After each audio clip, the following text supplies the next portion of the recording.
కొంతమంది ముసలోళ్ళు ఉన్నవారు వాళ్ళు ఏమంటారంటే చనిపోయేటప్పుడు సుఖంగా చచ్చిపోనయ్యా, హాస్పిటల్కి వెళ్ళి వైర్లు పెట్టుకొని ఇంజక్షన్ చేయించుకొని చచ్చిపోవడం అలా నాకు ఇష్టం ఉండదు, నేను సుఖంగా చచ్చిపోవాలని ప్రార్థన చేయ్యా అని కొంతమంది కూడా అంటారు.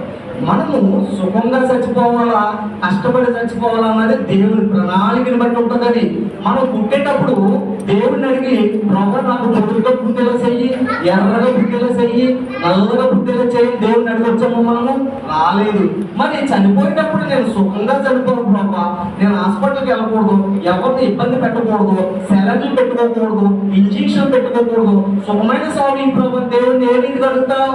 ఇది ఒక ఆలోచించవలసిన విషయం. ఎందుకంటే మనం పుట్టినప్పుడు ఆయన చిత్త ప్రకారం వచ్చాము, చనిపోయేటప్పుడు కూడా ఆయన చిత్త ప్రకారమే.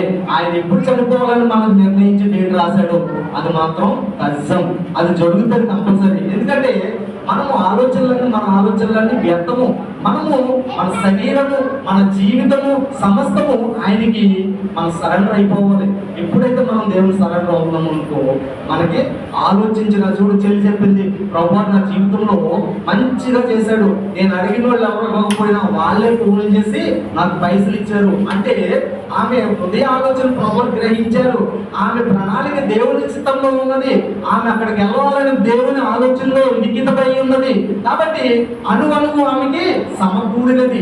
ఆమె ప్రార్థన బలము, ఆమె అనుకున్న ఆలోచన ఆమె గమ్యానికి చేర్చుటకు ప్రభువు కూడా సహకరించారు.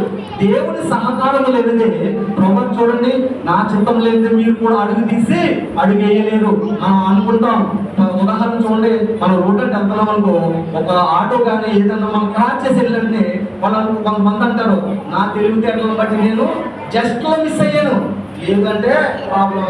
అది వాళ్ళ తెలివితేటలు కాదు, ప్రభువారి చిత్తం అది.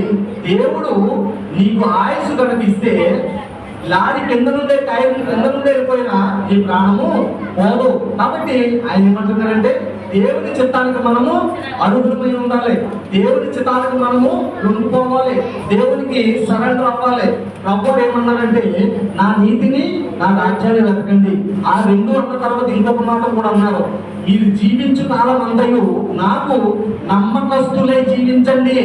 మెయిన్ ఇంపార్టెంట్ ఇది ఒకటి మనం గుర్తుంచుకోవాలి, దేవునికి నమ్మకంగా జీవించాలి. మనము ఉదాహరణ చూడండి, భార్య భర్తకి నమ్మకంగా ఉండాలి, లేదంటే నేను ఏం చేస్తాడు అంతమానం అనుమానిస్తాడు. ఫోన్ చెవుగా పెట్టుకుందనుకో, ఇది ఎవరికో ఫోన్ చేస్తుంది, అది ఎక్కడ వస్తుంది? నమ్మకము. ఆ నమ్మకంగా బ్రతకాలి మనము.